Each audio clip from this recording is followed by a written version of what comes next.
Welcome to Makewell with Miss Markwell, or today it's Diywell with Miss Markwell. Today I'm going to show you how to use a heat gun and I'm going to strip a door frame. There are loads of layers of paint on this, and this is quite a good demonstration. There are two ways to strip paint. There's a heat gun or paint stripper, a chemical paint stripper. Today I'm going to use the heat gun. Always wear long sleeve clothing because when the layers fall, especially when you're doing the top of the frame,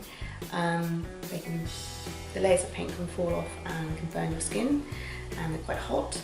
Wear goggles as well because the paint can fall and it can actually fall into your eye, and protective gloves and a face mask, the heat gun and a metal scraper. There's a couple of top tips for using the heat gun. Do not hold it too close to the wood because it will burn the wood.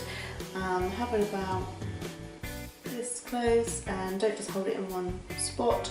Move it up and down until it blisters, and then you can use a scraper to remove the layers. So do a section at a time. So I've got my goggles on and I've got my gloves on, and I'm going to put my face mask on.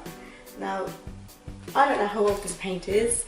There's many layers of paint, there's varnish, there's some sticky stuff here, some sticky residue, so it's an old primer. There could be lead in the paint, so it's always good to wear a mask to protect your lungs. In my heat gun there are 3 settings. I'm going to put it on the maximum setting.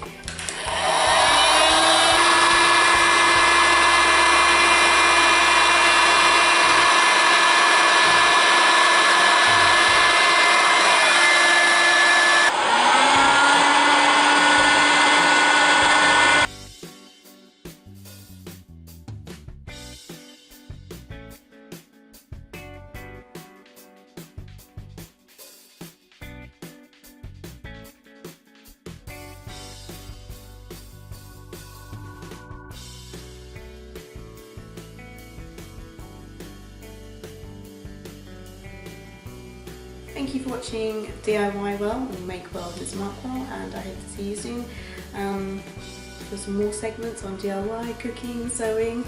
Yeah, please subscribe and share my videos. I will try to upload some more because it's taking me a while because I'm renovating, a while to do some.